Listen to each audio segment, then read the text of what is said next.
నమస్కారం. మంగళది ప్యూర్ అగరబత్తీస్ గోపురం కార్యక్రమానికి స్వాగతం.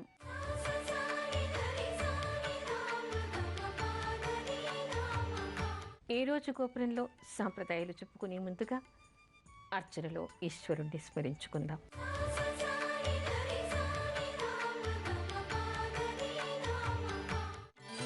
ప్రభుం ప్రాణనాథం విభుం విశ్వనాథం జగన్నాథనాథం సదానందభాజం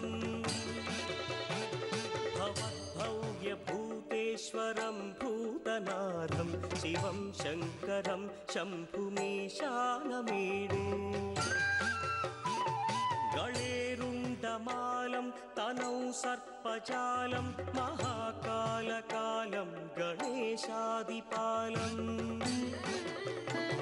జటాజూత గంగోత్తరం గైర్విశిష్యం శివం శంకరం శంభుమీశానమీడే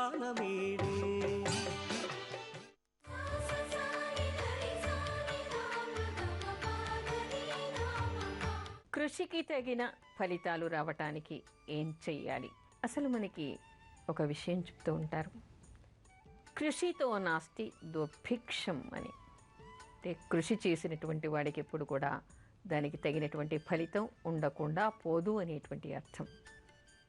అయితే మరి చాలామంది చెప్తూ ఉంటారు, నేను చాలా కష్టపడి పనిచేస్తూ ఉన్నానండి, అయినప్పటికీ కూడా సరైనటువంటి గుర్తింపును నేను పొందటం లేదు, సరైనటువంటి ఫలితాల్ని పొందటం లేదు అని చెప్తూ ఉంటారు. ఇది వ్యాపార విషయంలో కావచ్చు, ఉద్యోగ విషయంలో కావచ్చు, చదువు విషయంలో కూడా కావచ్చు. చాలామంది మా అమ్మాయి బాగా చదివిందండి, చాలా కష్టపడిందండి, అయినా కూడా సీట్ రాలేదు. మరికొంతమంది చెప్తుంటారు, వ్యాపారంలో చాలా కష్టపడి పనిచేశాడండి, అయినా కూడా సరైనటువంటి ఫలితాన్ని పొందలేదు. ఉద్యోగంలో కూడా నేను చాలా కష్టపడి పనిచేస్తున్నానండి, నాకు సరైనటువంటి గుర్తింపు లేదు, దానికి సరైనటువంటి ఫలితం లేదు అని చాలామంది అంటూ ఉంటారు. చదువు విషయం తీసుకోండి, చదువుతూ ఉంటారు. పుస్తకం హస్తభూషణం, ఎప్పుడు పుస్తకం చేతిలోనే ఉంటుంది. 24 గంటలు చదువుతూనే ఉంటారు. పొద్దున్న లేచినప్పటి నుంచి చదువుతూనే ఉంటారు. తల దువ్వుకోరు, వండరు, ఇంట్లో పనులు చేయరు, అమ్మ తినిపిస్తుంది. బీటెక్ అయినా ఎంబీబీఎస్ అయినా కూడా అమ్మే తినిపిస్తుంది.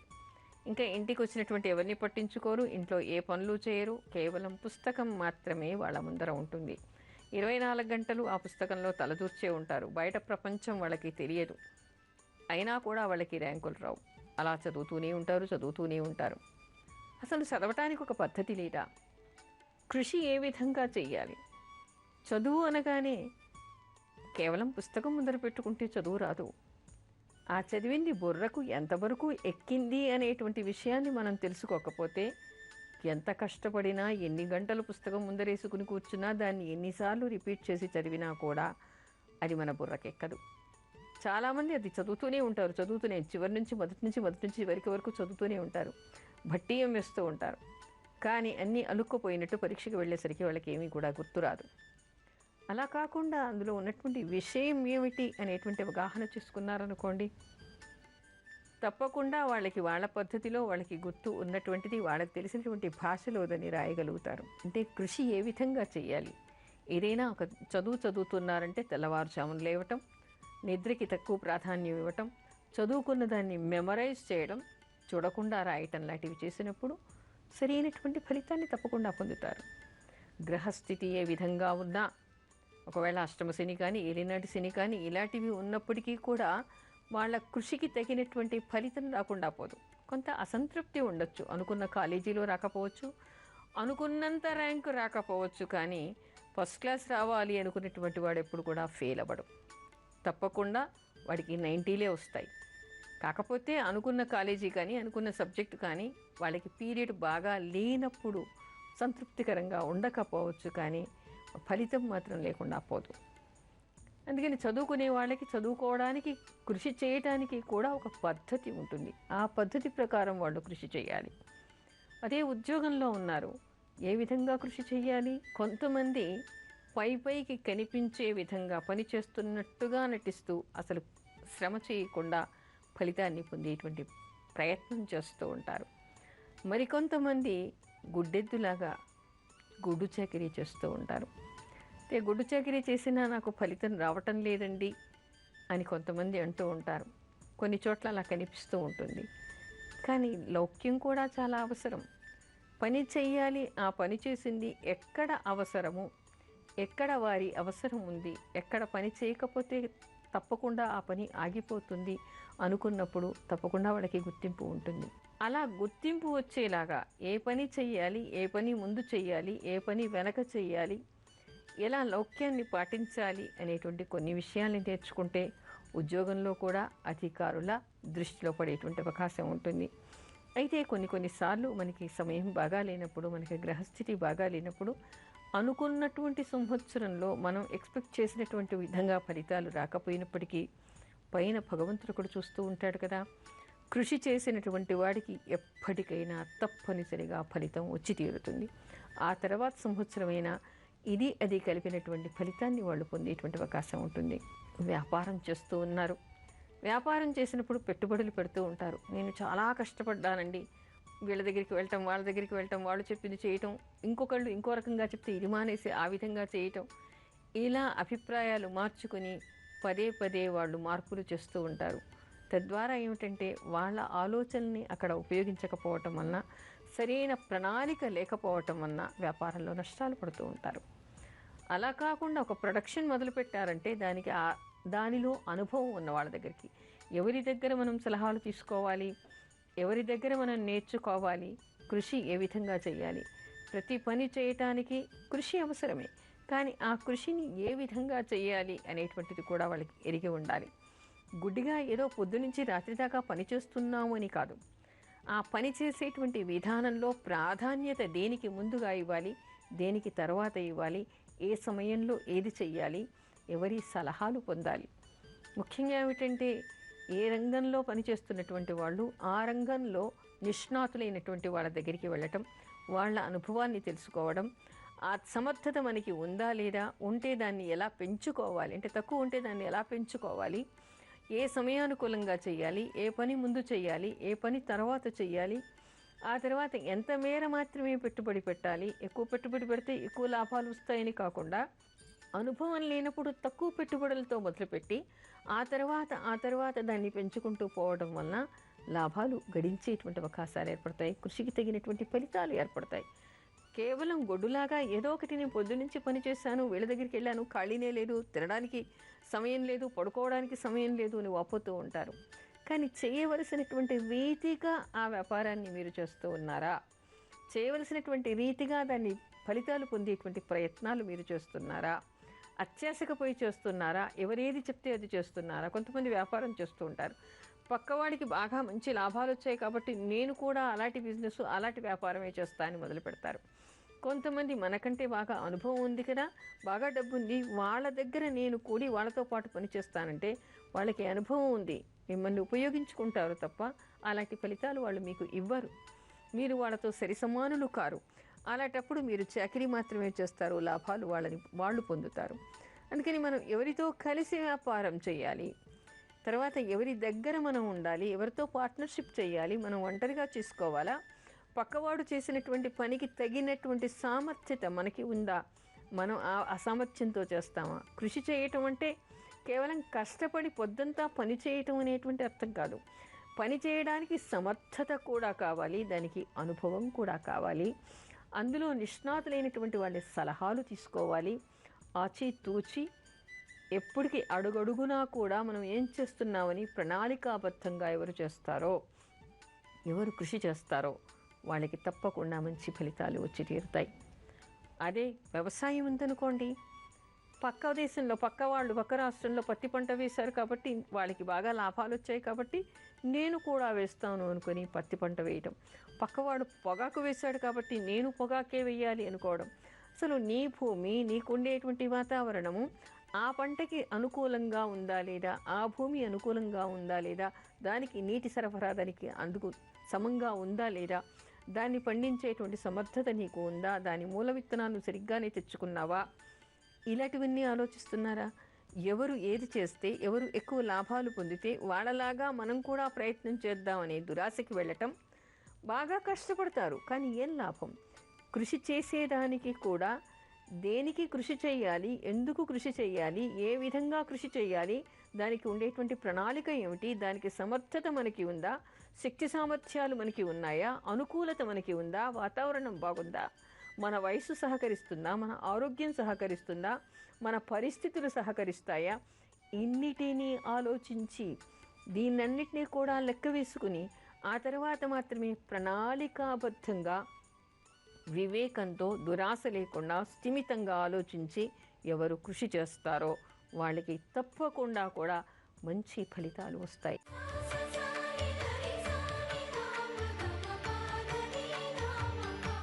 దీర్ఘకాలం ఒక పనిలో రాణిస్తూ విజయాలు పొందాలంటే ముఖ్యమైన 10 విషయాలు, 10 నియమాలు పాటించాలి. ఒక రంగాన్ని మనం ఎంచుకున్నాం, అది ఏ రంగమైనా కావచ్చు. ఆ రంగంలో మనం నిలదొక్కుకోవాలి. నిలదొక్కుకోవడమే కాదు, దీర్ఘకాలంగా మంచి ఫలితాల్ని, విజయాల్ని కూడా పొందాలి. అలా పొందాలంటే ఎలాంటి నియమాన్ని పాటించాలి? జీ తెలుగు వారు కూడా 10వ వార్షికోత్సవాన్ని చేసుకుంటూ ఉన్నారు. అంటే 10 సంవత్సరాలు విజయాలు పొంది 10వ సంవత్సరం ముందుకు నడుస్తోంది. ఇక ముందు కూడా ఇలాంటి విజయోత్సవాలు జరుపుకోవాలని ఆశీర్వదిస్తూ ఉన్నాను. ఎవరైనా ఏ రంగంలో అయినా దీర్ఘకాలం రాణిస్తూ విజయాలు పొందాలంటే ఏం చెయ్యాలి, ఎలాంటి నియమాలను పాటించాలి? ఈ రోజుల్లో చాలామందిలో కనిపించేటువంటి విషయం ఏమిటంటే ఉత్సాహం పరుగులు వేస్తూ ఉంటుంది. ఎందులో అయినా నిష్ణాతులు అయినారు, చదువు పూర్తయింది, లేదా ఒక రంగంలో వాళ్ళు నేర్చుకోవాల్సింది పూర్తయింది అనగానే ఆ ఒక్క సంవత్సరంలోనే ప్రపంచ ఖ్యాతిని గడించాలని, కోట్లు సంపాదించాలి అనేటువంటి ఆశ కలిగి ఉండటం కనిపిస్తోంది. కానీ నిజానికి మనకి ఒక సామెత చెప్తూ ఉంటారు, పరుగు పెట్టి పాలు తాగేదానికంటే నిలబడి నీళ్లు తాగాలిట. అంటే ఇందులో ఏం కనపడుతోంది? ఉరుకులు పరుగులతో ఎవరు కూడా ఇది సాధించలేరు. ఇంగ్లీష్లో కూడా ఒకటి చెప్తూ ఉంటారు, slow and steady wins the race అని. అంటే ఎప్పుడు కూడా నిదానంగానే ప్రయత్నించండి, అంచెలంచెలుగా ఎదగండి. అయితే ఎవరైనా ఒక రంగంలో విజయాలు ప్రతి సంవత్సరం కూడా విజయాన్ని పొందుతూ అందులో నిలదొక్కుంటూ రాణించాలి అంటే ఏం చెయ్యాలి? తప్పనిసరిగా కృషి మాత్రం అందరూ చెయ్యాలి. కానీ మన పేరు బయటికి రావాలని, మనకు పేరు ప్రఖ్యాతులు రావాలని, తొందరగా ఆర్జించాలని మనం జిమ్మిక్స్ చేస్తూ అశాస్త్రీయమైనటువంటి వాటిని మనం ఎప్పుడైతే పాటిస్తూ ఉంటామో, ఎంత ఎదుగుతామో అంత తొందరగా కిందికి పోయేటువంటి అవకాశం ఉంటుంది. ఎందుకంటే అశాస్త్రీయమైనటువంటివి ఏవి కూడా మనని చాలా కాలం ముందుకు తీసుకెళ్ళలేవు. శాస్త్రము అనేటువంటిది శాసనం లాంటిది. అందుకని శాస్త్రబద్ధంగా మనం ఎప్పుడు చెప్తూ ఉంటామో, ఎందుకంటే శాస్త్రంలో చెప్పేటువంటిది మనం కాదు కదా, ఋషులు ఇప్పటికే నిర్దేశించి ఉన్నారు. దివ్య దృష్టితో వేద సారాన్ని దర్శించి వాళ్ళు నిర్దేశించి ఉన్నారు. అందుకని వాళ్ళు చెప్పేదానికి ఎప్పుడు కూడా జరగదు అనేటువంటిది ఉండదు. ఏ శాస్త్రమైనా, ఏ రంగంలో అయినా దానికి సంబంధించినటువంటి శాస్త్రం ఉంటుంది. దాన్ని శాస్త్రబద్ధంగా మనం ఎప్పుడు పాటిస్తూ ఉంటామో, శాస్త్రాన్ని 10 మందికి ఉపయోగకరంగా ఎప్పుడు చెప్తూ ఉంటామో, ఏదైనా ఒకటి గుర్తుపెట్టుకోవాలి, ఏ వ్యక్తి అయినా ఒక రంగంలో రాణించాలి అంటే మనం డబ్బు సంపాదించుకోవడం, మనం పేరు సంపాదించుకోవడంతో మాత్రమే అది సరిపోదు.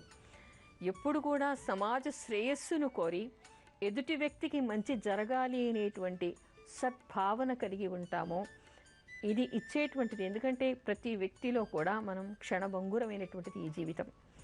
ప్రతి మనిషిలో ఉండేటువంటిది భగవంతుడు. మనలో ఉండేటువంటి కళలు భగవత్ స్వరూపం, మనకు వచ్చేటువంటి వాక్కు భగవత్ స్వరూపం, మనలో ఉండేటువంటి శక్తి సామర్థ్యాలు భగవత్ స్వరూపమే. యా దేవి సర్వభూతేషు శక్తి రూపేణ సంస్థితా నమస్తస్యై నమస్తస్యై నమస్తస్యై నమో నమః. యా దేవి సర్వభూతేషు విద్యారూపేణ సంస్థిత నమస్తస్యై నమస్తస్యై నమస్తస్యై నమో నమః అంటారు. మనలో ఉండేటువంటి విద్య భగవత్ స్వరూపం, మన నుండి వచ్చేటువంటి వాక్కు భగవత్ స్వరూపం, మనకుండేటువంటి మేధస్సు భగవత్ స్వరూపం. అంటే మనలో ఉండేటువంటి జ్ఞానము అనేటువంటిది, చక్షురి ఇంద్రియాలు అనేటువంటివి భగవత్ స్వరూపమైనటువంటిది. ఇక మనమేముంది, మనకున్న విలువేమిటి? కేవలం చలనం కలిగిన ఈ శరీరానికి శక్తి లేదు. ఆ ప్రాణము అనేటువంటిదే భగవత్ స్వరూపం. అందుకని నేనేదో చేస్తున్నాను, నాకు మాత్రమే కీర్తి రావాలి, నేను మాత్రమే డబ్బు సంపాదించుకోవాలి అనేటువంటిది పక్కన పెట్టి, ప్రతివాడికి కీర్తి కావాలి, వద్దు అని ఎవరు చెప్పరు. ప్రతివారు డబ్బు సంపాదించుకోవాలి, వద్దు అని కూడా ఎవరు చెప్పరు. కానీ దానికోసం మాత్రమే మనం పాటుపడకుండా, మనం ఏ విద్యని అభ్యసిస్తూ ఉన్నామో, ఏ రంగంలో మనం రాణించాలి అని అనుకున్నామో, ఏ రంగాన్ని మనం ఎంచుకున్నామో దాని వలన ఎదుటివాడికి, సమాజానికి శ్రేయస్సు కలిగే విధంగా, వాడికి లాభం కలిగే విధంగా, వాడికి మేలు కలిగే విధంగా మనం దాన్ని ఉపయోగించామనుకోండి, తప్పకుండా ఎదుటివాడి ఆశీస్సులు ఉంటాయి. నిజమే కదా, ఇందులో వీళ్ళు చెప్పారు, ఇలా వీళ్ళు చెప్పారు కాబట్టి మేము చేశాము, అందుకని మాకు లాభం కలిగింది, మేము కూడా ఇదే విధంగా చేస్తాము అని పదుగురు మనని ఆశీర్వదిస్తారు, పదుగురు లాభాన్ని పొందుతారు. ఎందుకు? మనం శాస్త్రబద్ధమైంది మాత్రమే చెప్తున్నాం కాబట్టి.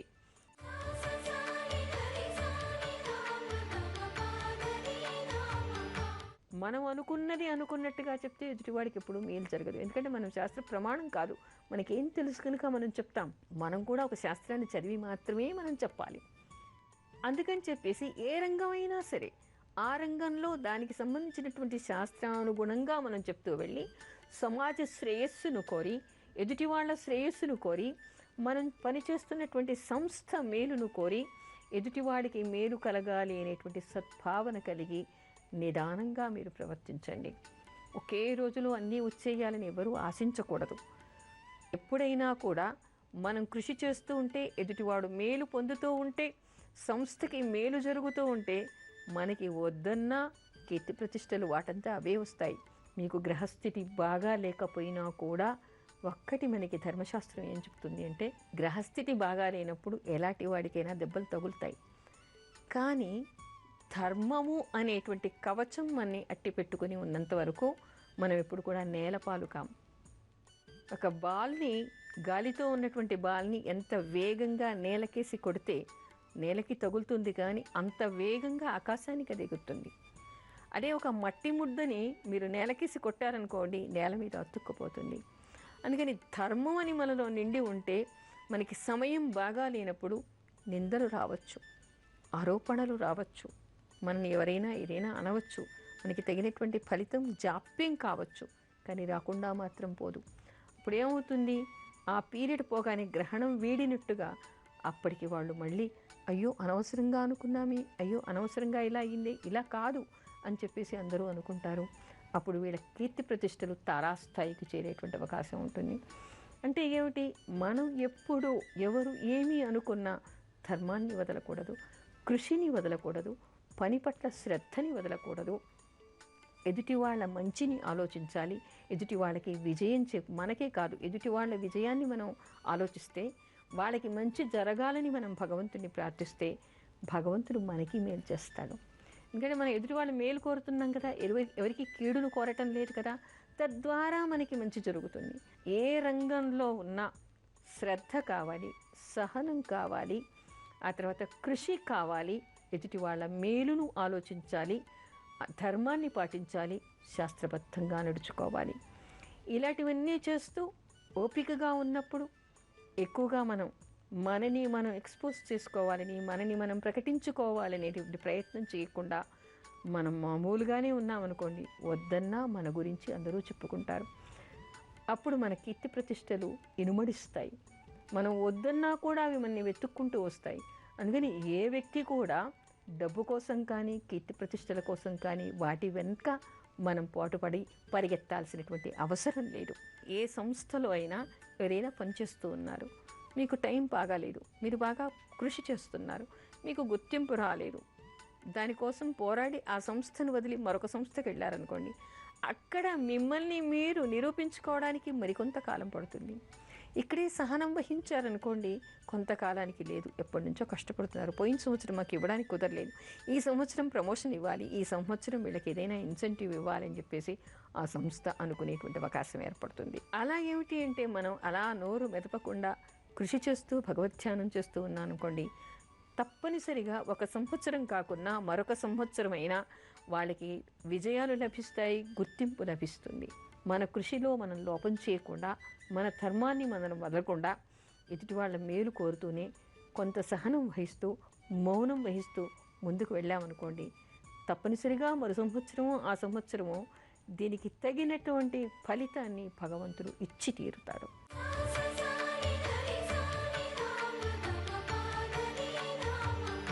శ్రీరామ జయ రామ జయ జయ రామ. స్వస్తిర్భవతు